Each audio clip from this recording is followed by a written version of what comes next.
예, 너무 분통이 터져가지고 오늘 저들의 어록을 좀 정리를 했습니다. 모든 쿠데타는 육사가 했다. 그러니 육사 없애야 한다. 뭐 리짜밍이 그런 취지로 말했죠. 이런 식이라면 모든 추락사고는 고층 빌딩에서 일어난다. 그러므로 고층 빌딩을 다 없애야 된다. 짓지 말아야 된다. 그렇게 되는 거죠. 삶이 뭔지 모르는 소리죠. 말이 안 되는 소리를 막 너불댑니다. 거기다가 정동영이라는 자가 북한을 주적이 아닌 조선으로 부르자 하니까 거기에 대해서 리짜밍이 화답을 하기를, 조선이라고 부르면 뭐 좋긴 할 텐데 그렇게 부르다간 꼬투리 잡힐 수도 있다. 그러니까 자기 마음도 조선이라고 부르고 싶다는 거예요. 네, 조선에 가셔서 하십시오, 두 분은. 네. 자, 세 번째. 지금 또 우리 판사 나으리들께서 삼성전기 OLED 도면을 빼서 중국에 넘긴 사람들을 구속영장을 기각했죠. 뭐 그 사람 머릿속에서는 이런 식의 사고방식일 겁니다. 삼성전기 OLED 도면 빼서 중국에 넘겼다고 구속하면 쓰겠냐? 참 희한한 세상에서 살고 있습니다. 이렇게 저들의 그 단말라적인 발작적인 아주 돌출 행동이 나오는 것은 전체 구조가 저들이 도저히 생존해 나갈 수 없는 구조로 만들어져 가고 있기 때문입니다. 오늘은 조금 더 좀 더 들어가서 미국이 최근에 그 일본의 엔화 방어에 느닷없이 끼어들어서 같이 도와줬단 말이에요. 그래서 도대체 이게 왜 그런 거냐? 또 일본은 어떤 문제를 갖고 있냐? 또 어떻게 헤쳐나가려고 하냐? 이거를 보다 보면 우리가 미국이나 일본과 직결돼 있잖아요. 그런 의미에서도 중요할 뿐만이 아니라 우리가 어디로 가고 있으며 어떻게 갈 것이다, 갈 수밖에 없다라는 게 보여요. 그리고 그 길이 어떤 길이냐라는 것을 우리가 이해하게 됩니다.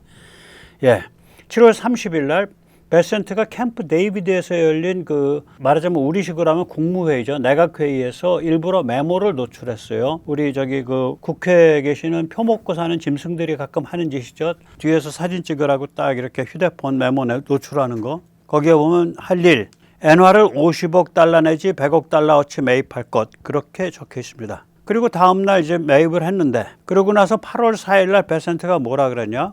엔화 가치 유지를 위해서 모든 수단을 다 동원할 것이다. 그렇게 말을 했습니다.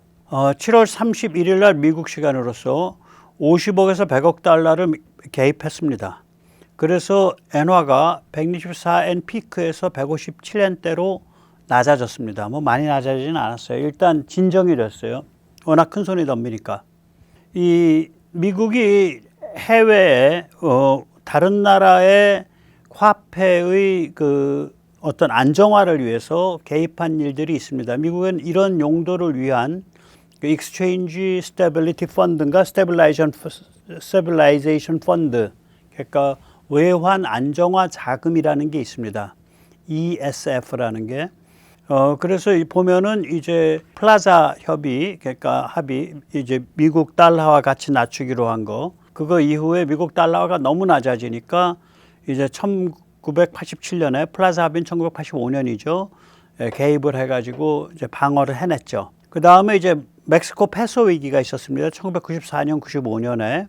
이게 멕시코의 국가 채무 불이행을 예방해주고, 그 다음에 국경지대 경제 충격을 차단했습니다.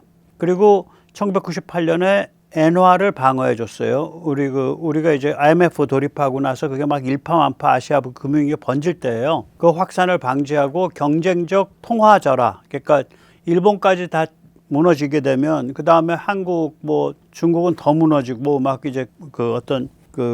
소용돌이가 치니까 도미노가 일어나니까 그때 개입을 했었습니다. 그리고 2000년에 유로화 방어를 했습니다. 그 다음에 일본의 2011년 그러니까 도호쿠 지진, 이게 후쿠시마 원전 일으킨 그 지진이죠. 도호쿠 지진 때 대지진 직후에 N 절하 투기 세력, 그러니까 쇼팅 N이죠.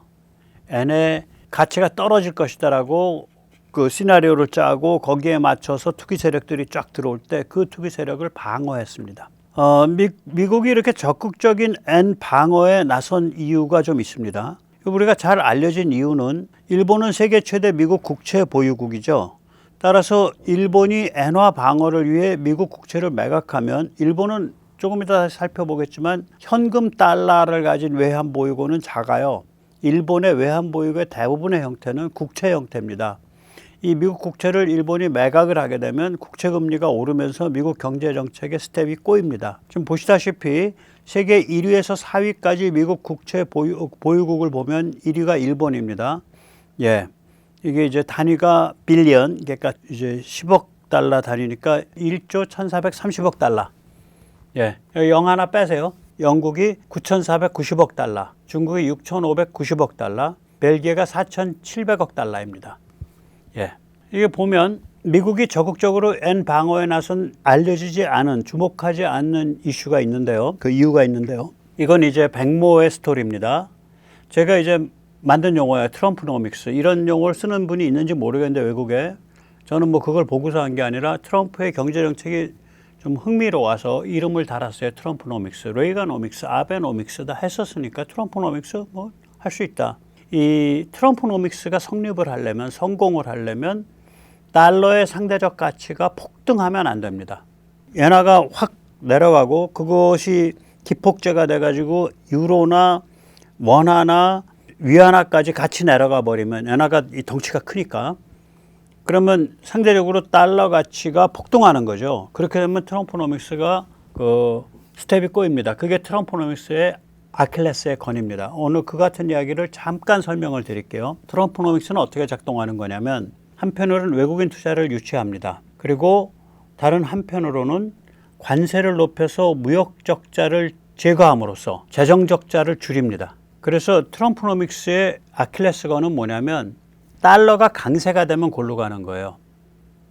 달러 가치가 폭등하면 무역 적자가 늘어나면서, 즉 무역 흑자가 줄어들면서 말짱 도루묵이 됩니다. 엔화 가치의 폭락은 원화 가치, 위안화 가치, 유로화 가치를 끌어내리는 수가 있어요. 그러면 달러가 폭등하게 되죠. 그래서 이 미국의 전반적인 흐름과 이게 같이 맞아 있는 거예요. 그냥 국채 금리 이런 문제 차원을 넘어서요. 너무 좀 경제적인 얘기라서 뭐 나중에 한 번 더 다루겠지만 사실 재미없으실 거예요. GDP의 부문별 항등식이라는 게 있습니다. 혹은 부문별 GDP 항등식. 영어로는 이제 GDP 어카운트 아이덴티티라 그러거든요. 항등식이라는 게 이런 개념이에요.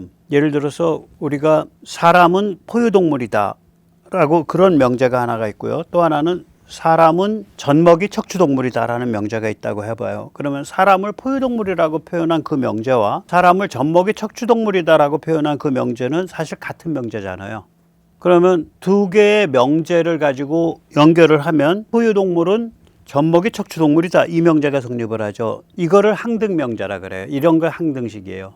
그러니까 예를 들어서 A는 B고 그 다음에 또 A는 C다. 그러면 B는 C다. 다시 말하자면 우리가 GDP를 설명을 할 때 GDP는 A 더하기 B 더하기 C다. 그 다음에 다른 각도에서 보면 GDP는 예를 들어서 X 더하기 Y 더하기 Z다. 그러면은 두 개를 가지고 어떤 항등식을 만들 수 있냐면 A 더하기 B 더하기 C는 X 더하기 Y 더하기 Z다 라는 그런 항등식이 돼요. 다시 말하자면 이쪽에는 뭐가 되냐면은 S-I, 저축 빼기 투자, GDP에 있어서 그거는 항상 뭐랑 같을 수밖에 없냐면 정부 재정 적자 그 플러스 값으로 바꾼 거 G-T 그거랑 무역 수지 X-M 혹은 경상수지 수지 그렇게 돼요. 자, 그러면 해외에서 왕창 투자를 끌었으니까 S-I 값이 아래로 내려가게 되죠. 뒤에 빼기 I가 커지니까 왼쪽이 내려갔다고요. 그럼 오른쪽도 내려갈 수밖에 없잖아. 즉 다시 말해서 재정적자 더하기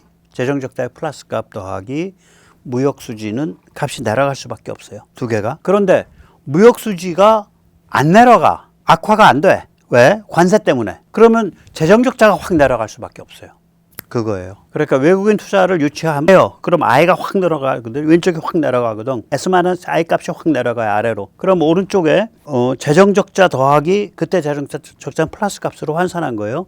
G-T니까 재정적자 더하기 무역수지가 확 내려갈 수밖에 없다고. 이쪽이 내려갔으니까. 그런데 무역수지가 안 내려가. 관세 때문에 오히려 올라가. X-M이. 그러니까 정부 재정적자 값은 아래로 푹 떨어질 수밖에 없죠. 그게 트럼프노믹스예요. 그러니까 정부 재정적자를 재정을 축소하지 않고도 재정적자를 어떻게 줄일 거냐예요. 기본 컨셉이. 재정을 줄여버리게 되면 이제 계급투쟁적인 그런 난리가 벌어지니까. 그런데 이게 달러가 강세가 되면 말짱 꽝이 돼. 왜 그러냐면 달러가 폭등하면 무역 적자가 늘어나 버려. 아까 무역 적자를 관세로 무역 적자, 즉 무역 수지가 그러니까 아래로 떨어지는 걸 막았단 말이에요. 근데 달러가 강세되면 이게 아래로 푹 떨어진다고. 그러니까 재정 적자를 줄일 수 있는 유도리가 확 없어지거나 오히려 재정 적자도 불어나거나 뭐 이렇게 되죠. 그거예요, 지금 트럼프노믹스가. 그래서 트럼프노믹스의 아킬레스 힘줄은 뭐냐면 달러의 가치가 유지될 수 있냐. 근데 그게 참 어렵거든요. 지금 상태가 군사지정학적 긴장이 높으면 달러 가치 올라간다고요. 미국의 투자 붐이 일어나면 달러 가치가 올라가. 둘 다 해당하잖아. 이런 판에 세계의 통화 중에 가장 중요한 통화 중에 하나인 엔화가 곤두박질 쳐. 트럼프노믹스 망하는 수가 있다니까요. 이거 잘못 확 불길 번지면. 그래서 달려든 거예요. 네. 그래서 요거는 나중에 이 트럼프노믹스에 대해서는 재밌는 거고, 제가 경제학자들이 국내도 그렇고 해외도 그렇고 아직 저 같은 정도로 이렇게 대중적인 언어로 딱 정리해서 말하는 사람은 없어요. 아마 좀 다른 측면이 있어서 그러신 것 같아. 근데 저는 뭐 겁이 없으니까 나름 또 한번 정리해서 좀 말씀을 드릴게요. 그것만 정리하면 15분이면 말씀드릴 수 있어. 자, 그 일본은 어떻게 이제 이거를 끌어온 거냐면, 왜 일본이 이 모양이 됐냐. 너무 아시겠지만 두 가지예요. 금리를 엄청나게 낮춰서 운영을 해왔어요, 경제를. 그러면서 재정 적자를 어마무시하게 발생을 시켰어요. 그러니까 1992년에 이전에도 금리는 저금리예요. 0.5%. 뭐 우리 기준으로 보면 없다시피 한 금리야. 그런데 이게 92년에서 2016년에는 가끔씩 제로금리예요. 한 절반쯤은 제로금리야. 혹은 0.05% 이래요. 그 기간이 1992년에서 2016년 사이, 그러니까 약 16에다가 8이니까 한 24년 동안 한 15년 정도는 0%거나 0.05%예요. 그리고 가끔 올라가면 뭐 짧게 0.5%까지 올라가고. 그러니까 이거 양적 팽창을 굉장히 일찍 한 나라지. 2008년에 국제 금융위기 터지기 전부터 했으니까 얘들은. 그 다음에 2016년에 2024년은요 마이너스 금리야. 은행에 돈 맡길 때 돈을 내야 돼. 쉽게 얘기하면. 그러고 나서 2024년도 3월부터 금리가 올라가기 시작해서 지금 0.75%까지 올라갔어요. 우리 기준에서는 엄청 낮은 금리인데 얘들이 이걸 정상화라고 불러요. 이제 이렇게 해서 이제 앞으로 한 1.5까지 올라가겠다 이거예요. 그래서 지금 0.75%인 상태에서 미국과의 금리 차이는 3% 가까이 육박합니다. 2.75%, 뭐 2.5% 이렇게 돼요. 일본이 뭐 굉장히 이상한 방식으로 이런 금리를 해오고 재정 정책을 펴온 나라예요. 그럼 일본 대체 무슨 재주가 있어서 저렇게 해온 거야? 무슨 재주가 있어서 국가 채무가 260%, GDP 대비 260%가 갈 지경까지 어떻게 끌어올 수 있는 거야?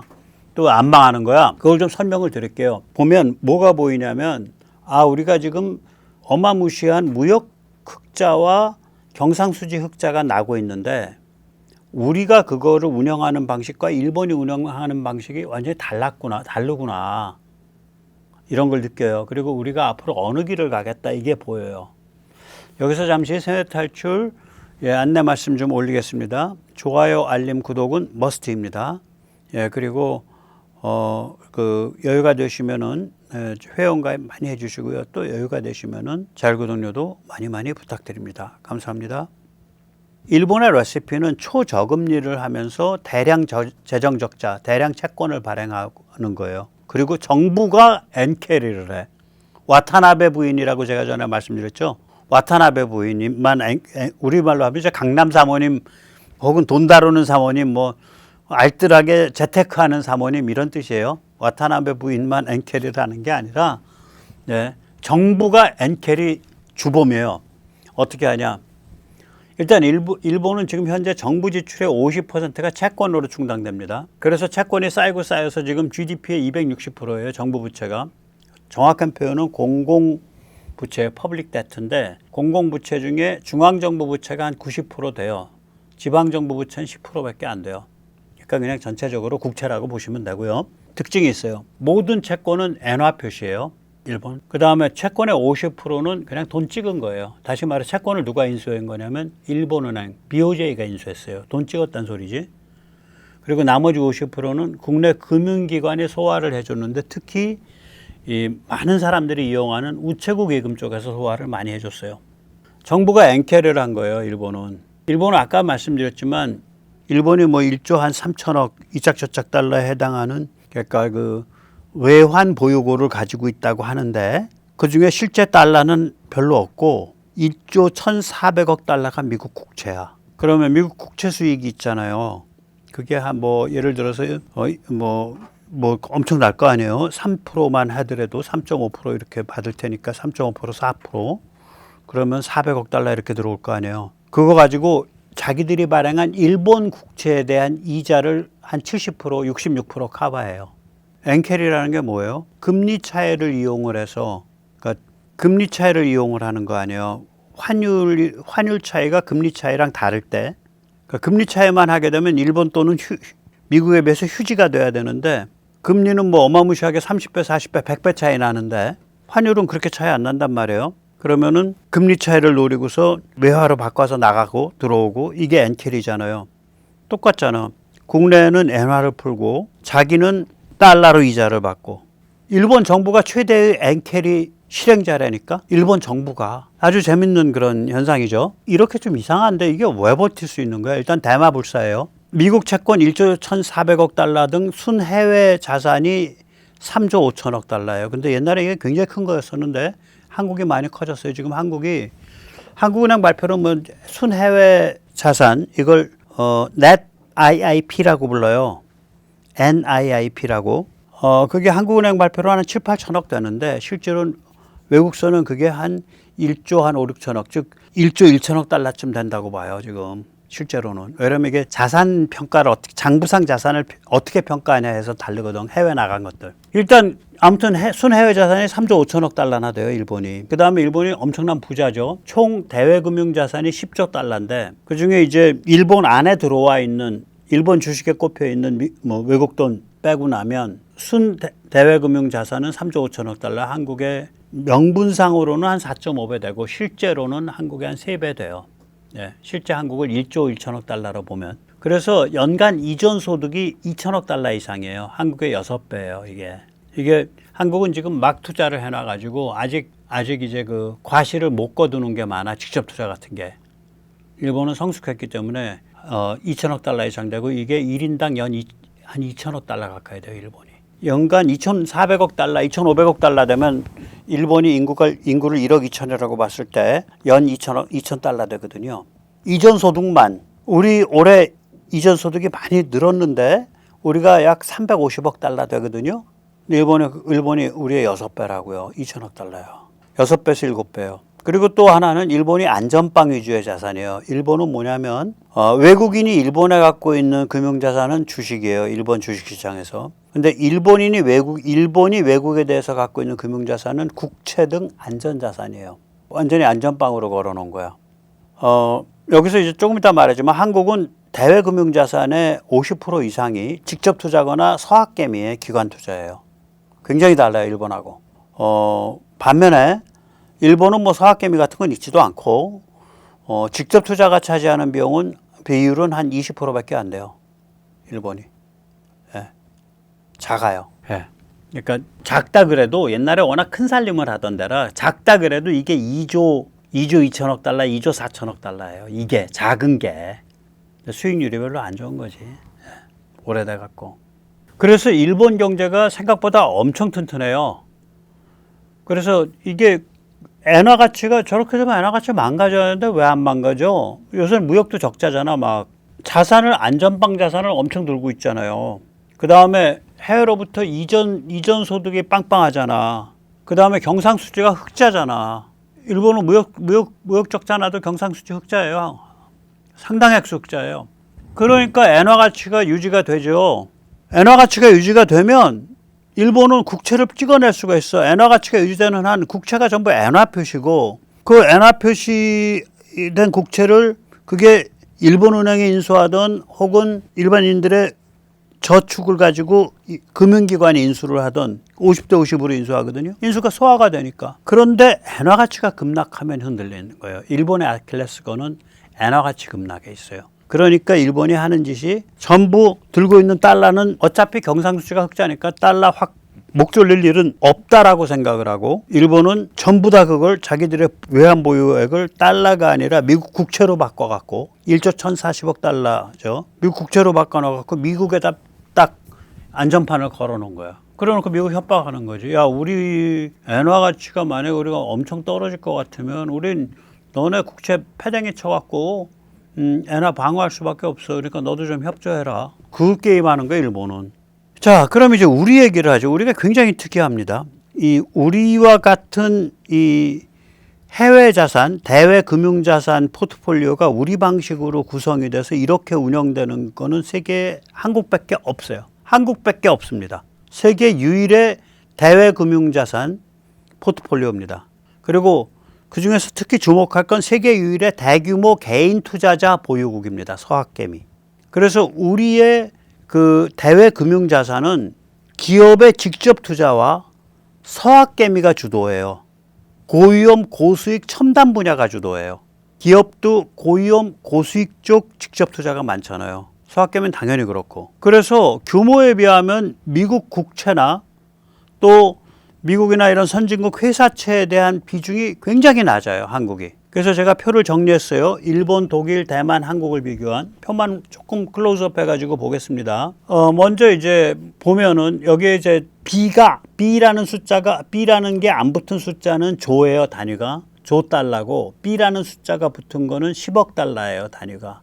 예. 그러니까 우리가 순대외 금융자산을 보면 일본이 3조 5,200억 달러 정도 되고요. 독일이 3조 9천억 달러, 대만이 커요. 여기가 1조 3,500억 달러예요. 두 당 계산해 보면 우리의 2배쯤 돼요. 2배가 넘어요. 대외 금융자산이 대만이. 한국은행이 발표한 장부상으로는 한국은 5천억 달러 된다고 발표를 하는데 밖에서 보는 가치는 1조 1천억 달러 봐요. 최소 그 정도 간다 이렇게 보고 있어요. 그런데 이제 우리가 대외금융자산이 총 대외금융자산에 차지하는 비중, 한국이 제일 높아요. 44%. 이 비중이 높다는 건 무슨 뜻이냐면 해외에서 한국의 직접 투자 꼽힌 게 작다는 거예요. 한국에 이렇게 그냥 대기업들이, 로컬 대기업들이 그냥 으스스하게 서 있는데 대규모 해외 직접 투자가 우리가 없었죠. 그 다음에 한국 주식시장에 대한 외국인 그 투자액이 상대적으로 비중이 낮은 거예요. 그래서 한국이 순대외 금융자산 비중이 높아요. 44%나 돼요. 일본은 34%, 독일은 더 낮아요. 26%, 대만은 42%. 총 대외 금융자산을 어떻게 되게 구축돼 있나 이렇게 포트폴리오를 나눠서 보면 꼭 맞는 건 아니에요. 중앙은행이 가지고 있는 주로 미국이죠. 외국 국채 및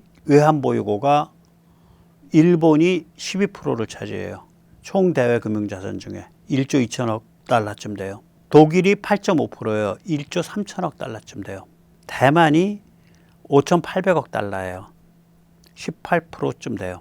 한국이 4,150억 달러예요. 17%쯤 됩니다. 그런데 이거는 중앙은행이 갖고 있는 거고 여기서도 이제 중앙은행이 갖고 있는 거 특이해요. 일본은 대부분 미국 국채고 외환 보유고 달러는 작아. 독일은요 더 웃겨요. 미국 국채와 달러는 작아. 뭐만 잔뜩 들고 있냐면 독일이 그리스 부도날 때 도와줬잖아. 다 이렇게 도와줬잖아요. 남유럽 그 위기 때. 그리고 뭐 동구권에도 도와주고. 그래서 EU 내의 다른 국가에 대해서 은행 간 대출해 준 게 커요. 얘들이. 그게 유로로 1조 유로가 넘으니까 달러로 1조 1천억 달러쯤 되니까 지금 독일이 갖고 있는 외국 국채 및 외환 보유고의 거의 대부분이야. 독일은. 이게 중앙은행 간 거래여서 여기다가 제가 집어넣어 놨어요. 이건 국채도 아니고 뭐 달러 보유고도 아닌데 중앙은행 간 거래니까 여기다 집어넣는 거예요. 카테고리를. 예. 그 다음에 일반 금융기관이 외국 국채를 들고 있을 수 있잖아. 일본이 이걸 많이 들고 있어요. 일반 금융기관이. 1조 9천억 달러 들고 있어요. 일반 금융기관도. 중앙은행 말고도. 독일도 많이 들고 있어요. 2조 6천억 달러 들고 있어요. 17%. 자기들 전체 운용하는 자산에. 대만이 엄청 높아요. 39%예요. 1조 2,500억 달러요. 그럼 보세요. 기본이 17, 18이에요. 대만은 39고 한국 몇 프로인가 보세요. 2,200억 달러밖에 안 돼. 9%. 꼴랑 그것도 일반 금융기관은 이걸 안 해. 국책기관만 해요. 국민연금과 산업은행 중심이에요. 한국은.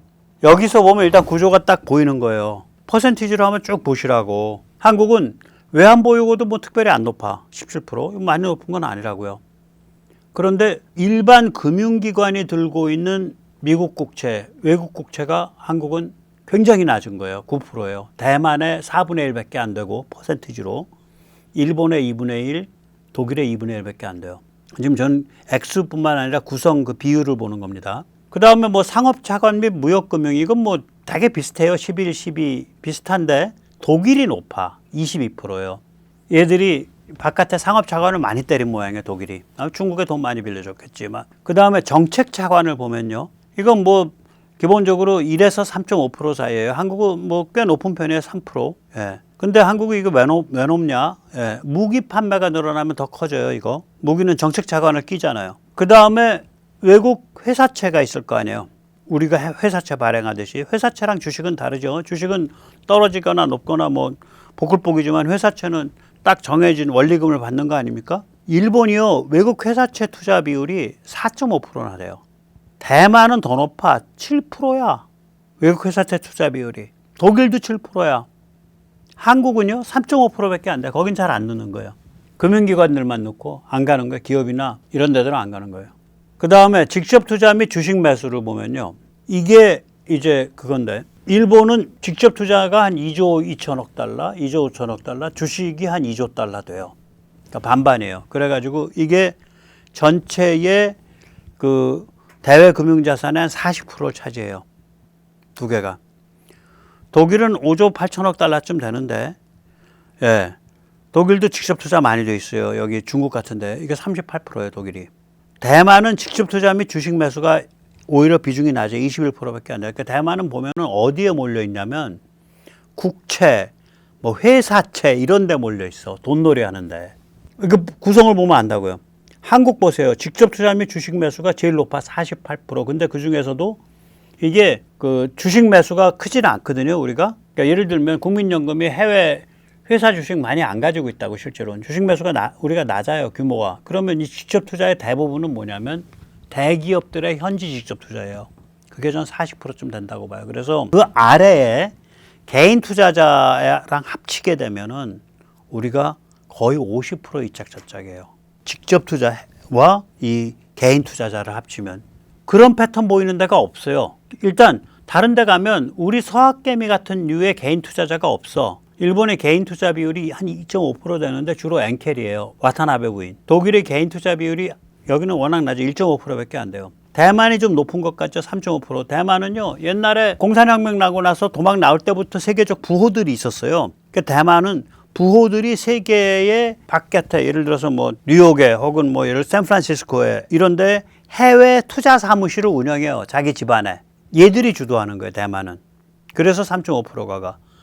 한국은 뭐 장사미사 아니에요. 뭐 무수히 많은 사람들이 그냥 어플 가지고서 그래서 무료 투자 비율이 9%를 차지해요. 포트폴리오에서. 항목은 또 어디에 꼽히냐면 한국은 고위험 고수익 첨단에 꼽힌다고. 그러니까 기업은 기업대로 자기들이 하는 고위험 고수익 첨단에 꼽고 직접 투자로. 서학개미는 서학개미대로 고위험 고수익 첨단에 꼽아요. 이 두 가지를 합친 게 뭐 거의 50%에 육박할 거예요. 한국의 대외 금융자산의 50%쯤에 해당을 해요. 그 두 가지 합친 게. 그래 무시무시한 거죠. 무시무시한 거죠. 그래서 이 직접 투자와 서학개미가 이 달러 회귀 구조거든. 뭐 미국서 오는 달러뿐만이 아니라 전 세계에서 달러로 벌어갖고 주로 미국 쪽에 많이 꼽아준단 말이에요. 이게 몇 가지 제가 전에도 잠깐 말했지만 오늘 좀 더 자세히 설명드릴게요. 몇 가지 효과가 있는데 첫째는 자동 불임화를 일으켜서 딜레마를 완전 해결해요. 불임화, sterilization 이거는 경제학 용어인데요. 무역수지, 경상수지가 엄청난 흑자가 확 불어나게 되면 달러가 밀려들잖아요. 그럼 원화로 바꿔줄 거 아니야. 그럼 원화가 시중에 쫙 풀리면서 뭉칫돈 물려달리면서 난리가 벌어져요. 난리 법석이. 그런 일이 안 벌어지게 원화를 흡수해 버린다고. 그걸 통안증권이라 그러죠. 통화안정증권. 근데 이런 일을 하게 되면 이제 딜레마가 막 생겨. 이런 일 뭐냐면 통안증권을 우리가 지금 올해 3,500억 달러 경상수지 흑자 갈 수 있거든요. 전에 어떤 분이 3,500억 달러 갑니다라고 말해 주시더라고. 맞아요. 저도 따져보니까 그 정도 갈 수 있어요. 왜 그러냐면 지금 1,700억 달러 되죠. 우리가 무역수지가. 그런데 이 추세가 이어져서 매달 300억 달러씩 8, 9, 10, 11, 12, 5개월을 더하면 1,500억 달러가 돼서 우리가 무역 수지만 3,200억 달러가 돼요. 거기다가 우리가 지금 이전 소득 수지 다른 쪽에서 왕창 벌어들이고 뭐 벌어들이고 이게 한 4, 500억 이전 소득만 350억 달러. 그다음에 올해 여행이 원래 우리가 한 100억 달러 정도 적자 나는데 여행까지 이제 흑자잖아요. 요새 워낙 많이 밀려 들어와서 많이 쓰니까. 그래서 올해 뭐 거의 4천억 달러 가까이 갈 수 있어요. 그럼 4천억 달러면 이거가 만약에 다 풀린다. 이거 다 흡수하려면 560조를 찍어야 돼. 통한증권을. 정부가 증권을 560조를 찍어서 뿌리게 되면 여기 자본시장이 온전하겠어요? 거기다가 진짜 560조 찍어서 뿌리게 되면 한 해 이자만 얼마가 나가? 한 해 이자만 그게 뭐 예를 들어서 그게 뭐 4%다. 그러면 한 해 이자만 20조 뭐 20한 2, 3조 나가잖아요. 그런데 내년에 가서 그 돈을 못 푼다고 계속해서 이렇게 밀려 들어오면 그럼 내년에는 20조 플러스 20조 내년에는 40조야 이자가. 내년에도 못 풀어. 그럼 또 밀려 있어. 변비야 못 사. 60조 내년에는 80조. 그러니까 통한증권이 어느 규모 안에서 통한증권이지 이런 규모에서는 감당이 안 돼요. 감당이. 그러니까 통한증권을 발행하려니까 이게 재정과 경제가 망쳐져. 통한증권 안 발행하려니까 인플레가 보통 인플레가 아니야. 막 뭉칫돈 물려다니면서 막 거기 몰리면 막 온갖 난리가 벌어지는 거예요. 순간적으로. 딜레마죠. 통한증권을 이렇게 대량으로 찍을 수도 없고 인플레를 감당할 수도 없고. 이게 직접 투자와 서학개미로 싹 해결돼 버린 거야. 두 번째 딜레마가 또 있어요. 미국 입장에선 미국은 우리 환율 조작 그 의심국으로 올라가잖아요. 그건 자동으로 올라가요. 미국에 대해서 무역 흑자가 크면 자동으로 올라가요. 그거 가지고 뭐 제가 아무리 리짜밍을 미워한다 그래도 그거 가지고 리짜밍이 잘못해서 올라갔다 이런 건 생각하지 마세요. 그거는 그 무역 흑자가 크면 그냥 자동으로 올라갑니다. 그러면 만약에 그 우리가 예를 들어서 야 통한증권 찍다가 못 찍어갖고 그냥 안 찍어버려. 그러면서 뭐 달러 어떻게 좀 해볼라 그래. 그러면은 환율 조작으로 쥐어 터진다고. 그럼 환율 급등을 그냥 방치해. 이거 환율 급등하거든요. 그러니까 이게 무슨 일이 벌어지냐면요. 이렇게 뭉치돈이 밀려들면 국내에선 인플레 되면서 환율은 급등하는 이상한 동시 패션으로 황당한 일 발생한다니까요. 그 환율 급등하면서 제조업 멸종당하죠. 이게 저기 그거 아니에요. 저기 네덜란드 질병, 더치 디지즈. 그 다음에 이제 그래서 이 문제도 해결돼. 그럼 문제가 이렇게 두 개가 딜레마가 해결됐어. 그럼 결과적으로는 뭐 어떤 일이 벌어지냐? 제가 여기 쓰지는 않았지만 이상적으로는 1,300원대, 1,300원에서 1,400원 사이에 거기 우리 소프트 스팟이거든. 지금 1,420 몇 원까지 가 있잖아요. 소프트 스팟이 뭐냐면 거기가 일반 국민도 고통스럽지 않고 수출 기업도 경쟁력을 가질 수 있는 그 소프트 스팟이에요. 거기에 자동으로 안착하는 메커니즘이 생긴다고. 밖으로 빠져나가는 메커니즘이 있으니까. 그런 첫 번째 그게 있어요. 두 번째는 뭐냐면 세계 역사상 처음으로 금융외교가 무력화되는 거예요. 플라자 합의. 아니 재무장관끼리 모여가지고 합의하니까 그냥 이런 그 황당한 일이 벌어진 거 아니에요. 말하자면 그냥 막 환율이 쫙 조정이 되고 요번에 똑같잖아. 베센트가 메모 한 장 가지고 야 50억 달러에서 100억 달러 개입해. 그러니까 그냥 미친 듯이 치솟던 엔화 환율, 즉 미친 듯이 꼬라박히던 엔화 가치가 딱 안정화돼 버리잖아요. 그럼 전화를 했을 거 아니야. 일본과 미국 사이에. 이게 금융외교예요. Monetary Diplomacy. 그러면 한국은 어떨까요? 전화하고 자시고가 성립을 안 해. 행동의 주체가 정부가 아니기 때문에. 수백만 개인 투자자 서학개미들이 날뛰고 있는데 정부가 어떻게 그걸 해볼 방법이 없다니까요. 이재명은 그냥 뒷짐지고 왔다 갔다 하고 있으면 돼요. 해볼 방법이 없어요. 정부가 섣부르게 이렇게 하겠다 했다가는 그거 딱 해석을 한 다음에 거꾸로 튀어. 개인은. 그래서 금융외교가 성립 안 하는 세상을 열어젖힌 거예요. 모니터리 디플로머시가 성립 안 하는 세상을 열어젖히고 있다니까 한국이. 황당한 거죠. 셋째는 한미동맹의 하이텍 자산동맹이라는 새로운 차원을 창출하고 있는 거예요. 미국이 우리한테 예를 들어서 우리가 이제 올해 뭐 무역 흑자를 우리가 뭐 3,500억 달러를 거뒀다고 칩시다. 3,200억 달러. 그러면 대개 40%쯤이 미국에서 와요. 무역 흑자의 40%. 근데 반도체 중심이니까 좀 더 올 수가 있어. 그래도 뭐 40%를 잡았을 때 우리가 미국에서 무역 흑자를 1,200억 달러를 걷어들인 거가 돼요. 만약에 그렇다면. 그런데 직접 투자로 날아 들어간 거랑 서학개미가 들고서 들어간 미국에 들어간 거 따지고 보니까 한 1,800억 달러, 2,000억 달러가 된 거야. 근데 그 돈은 그러니까 그 흑자가 미국에서 거둔 흑자뿐만이 아니라 다른 나라에서 거둔 흑자까지 뭐 바리바리 싸들고 다 미국으로 들어간 셈이 된 거지. 근데 그냥 들어간 게 아니라 미국의 전략 첨단 분야에다가 베팅해 준 거 아니야. 그러니까 이거는 아까 일본이 미국을 딱 약점을 잡은 거 아니야. 일본이 예를 들어서 일본의 BOJ, 일본은행이 외환보유고가 뭐 1조 4천억 달러인데 뭐 1조 3천억 달러인데 그중에 1조 1,400억 달러가 미국 국채 아니에요. 실제 달러는 안 갖고 있는 거지. 그럼 이자는 이자대로 따먹으면서 미국한테 우리 엔화 좀 방어해야겠는데 협조 좀 해주시죠. 네. 이렇게 말을 할 수가 있다고. 일본은 그렇게 딱 그걸 잡고서 이제 그 거래를 하는 거거든. 그러면 그 전에 미국 정부 같으면 그냥 국채 금리만 따져서라도 협조를 해줘야 되는데 트럼프의 경우에는 달러 강세가 너무 무서운 거예요. 지금 달러 강세가 돼버리면 미국 지금 트럼프노믹스 다 깨져. 그러니까 트럼프는 더 일본 엔화 가치 방어에 힘을 보태줘야 될 처지가 돼 있어요. 그러니까 일본은 어떻게 보면 국채 협박 동맹이야. 본드 스트레트 얼라이언스예요. 겉으로 보면 그냥 국채 동맹 같이 보이는데, 그러니까 우리가 일본과 미국 사이의 그런 그 금융에 관한 동맹 관계하고 한국과 미국 사이의 금융관계에 관한 동맹관계가 완전히 다르고, 한국과 미국 사이의 이런 종류의 그러니까 직접 투자와 서학개미를 중심으로 해서 전략적 첨단 분야에 관한 투자로서 동맹을 그러니까 자산 동맹을 맺는 유일한 나라예요. 전 세계에서. 그 장르를 개척한 나라야. 그 장르를 개척한 거라니까요. 네. 넷째는 뭐냐면은 이제 우리가 정률 금융상품이 아니라 첨단 복리 수익 자산이잖아요. 아까 보면 대만은 다 보면 투자한 데가 정률 금융상품이야. 국채, 회사채.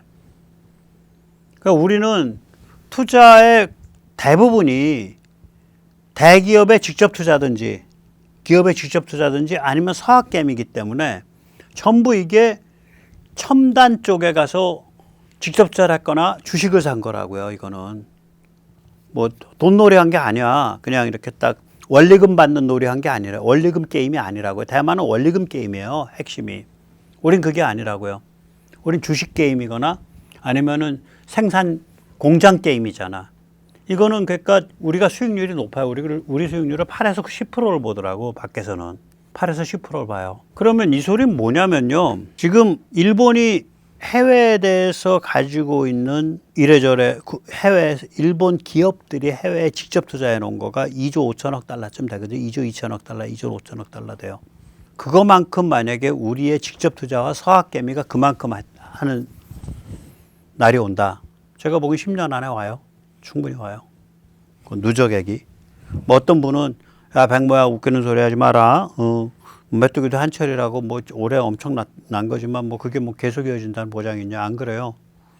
AI 혁명 이거 쉽게 안 깔아앉아요. 그리고 삼성전자가 특히 그냥 HBM이나 메모리에서 끝나는 게 아니라 파운드리라든지 제가 여러 번 다뤘지만 3차원 칩 이런 쪽에서 세계 지금 최첨단을 막 헤쳐나가고 있기 때문에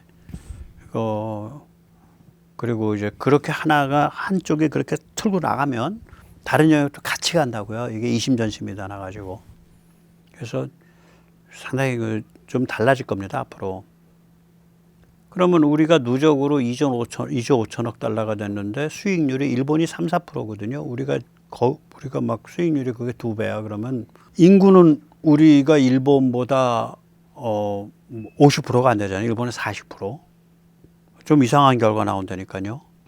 그러면 이 같은 직접 투자, 서학개미 투자가 국채나 정률 회사채, 다시 말해서 원리금 게임보다 더 위험할까? 저는 많이 위험하지 않다고 봐요. 왜냐면 목숨 걸고 하니까 여러 사람들이. 그러니까 1번 선수는 위험한 게임 했겠지만 실패한 게임 했겠지만 2번 선수는 대박 게임 했고. 그래서 결국 다 그 하이 리스크, 하이 리턴을 가지고 전부 다 이렇게 평균을 내보면은 전체적으로는 리턴, 그러니까 수익이 굉장히 높은 그런 상태가 될 거다. 그런 가능성이 있어요. 마지막으로 한번 읊고서 끝내겠습니다. 한국 최대의 형우는 역설적으로 시련을 겪고 있다는 점입니다. 이대로 밀고 나가면 1인당 평균 이전 소득이 지금 일본의 2배인 연 4,000달러, 일본의 5배인 10,000달러가 되는 상황이 올 수도 있어요. 그런데 우리가 일본보다 인구가 2배 반이 작잖아. 그러니까 수익률에서 2배 먹고 인구에서 2배 반 작으면 10,000달러가 버린다는 소리예요. 우리의 누적 투자액이 일본만큼 가는 순간. 그게 한 2조 5천억. 이전 소득이 이렇게 된다는 얘기야. 그럼 이거 뭐냐면요. 국가 경제가 돈벼락 맞은 거예요. 그리고 국가 경제에 어떤 금리 생활 기반이 생긴 거예요. 그런데 인구 구조는 백모처럼 전부 다 고령화돼가. 그럼 이건 거의 99.99%의 확률로 자만심에 빠진 속물근성이 사회 전반에 쫙 퍼지게 돼요. 성공이 사람을 바보로 만들잖아요. 풍요가 사람을 바보로 만들거든요. 속물 바보로 만든다고. 그래서 이제 그 선에서 이제 한국이 이제 멈추게 되는 거지. 그런데 여기는 지금 우리 할 일이 보통이에요. 리짜이밍 더불당 종중도 해결해야지. 중국도 막아내야지. 뭐 또 중국 막아내기 위해서 저기 법복 입은 이상한 또라이들 다 끌어내야죠. 그 다음에 북한 자유와 그 이후에 북한 사람들의 어떤 그러니까 인간으로서의 재활 과정 이것도 어떻게 잘 연출하고 잘해서 더 한 단계 더 올라서야지. 뭐 할 일이 뭐 버거워. 너무 버거워서 지금 백모 늙어서 죽지도 못할 것 같아. 버거운 팔자예요. 숨가쁜 운명이야. 그래서 이 돈벼락의 부작용을 막아줘요, 이게. 그래서 저는 제가 좀 오래 살면 참 별거 다 볼 수 있겠다. 그런 생각을 좀 하고 있습니다. 예, 감사합니다.